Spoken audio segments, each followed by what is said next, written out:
Assalamualaikum warahmatullahi wabarakatuh. Barudak anu soleh tur solehah, kumaha kabarna damang.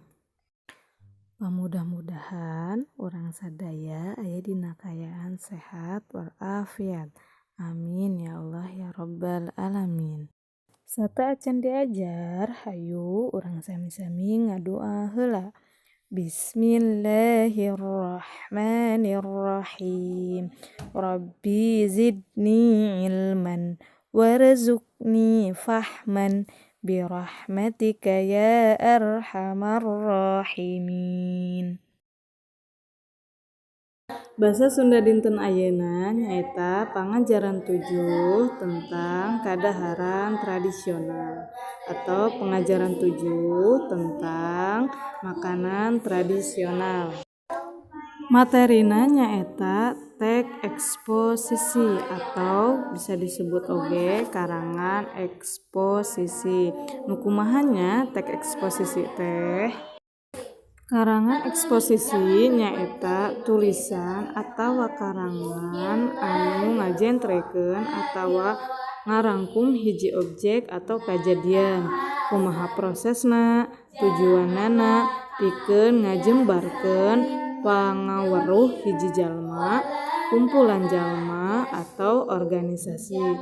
Karangan eksposisi adalah tulisan atau karangan yang menjelaskan atau merangkum satu objek atau kejadian, bagaimana prosesnya, tujuannya untuk menggambarkan pengaruh seseorang atau kumpulan orang banyak atau organisasi tertentu.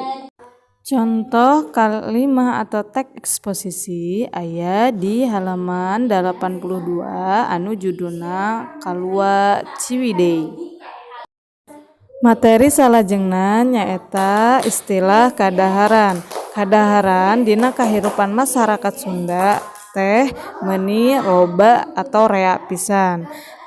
Istilah kadaharan ieu anu jarang ku urang dipanggihan di warung-warung atau di toko-toko kadaharan.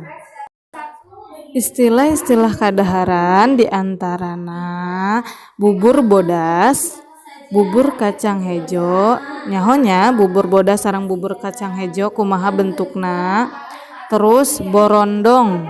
Nah, borondong, terus naon deui? Getuk atau gegeplak. Nah, eta kadaharan istilah kadaharan anu jarang ku urang dipanggihan di toko-toko biasana.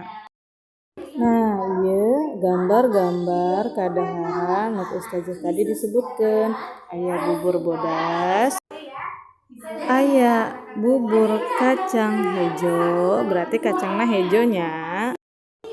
Aya borondong anu bentukna kieu biasana khas Garut, kadaharan khas Sunda ti Garut. Nah, gambar salajengna nyaeta gambar gegetuk. Gambar kadaharan salajengna nyaeta gambar anu namina gegeplak. Nah, jadi ini bentuknya ya, bentuk makanan tradisional. Alhamdulillah, materi teks eksposisi sareng istilah kadaharan atau srengse pamudah-mudahan nu ku ustazah disampaikan aya manfaatna kangge hidup sadaya. Amin. Alhamdulillahirabbil alamin. Pangajaran basa Sunda dinten ayeuna pangajaran ka-7 anu judulna kadaharan tradisional atau srengse. Mudah-mudahan ananda soli sareng solihah tiasa paham nu ku ustazah dicarioskeun. Amin ya Allah ya rabbal alamin. Hatur nuhun. Wassalamualaikum warahmatullahi wabarakatuh.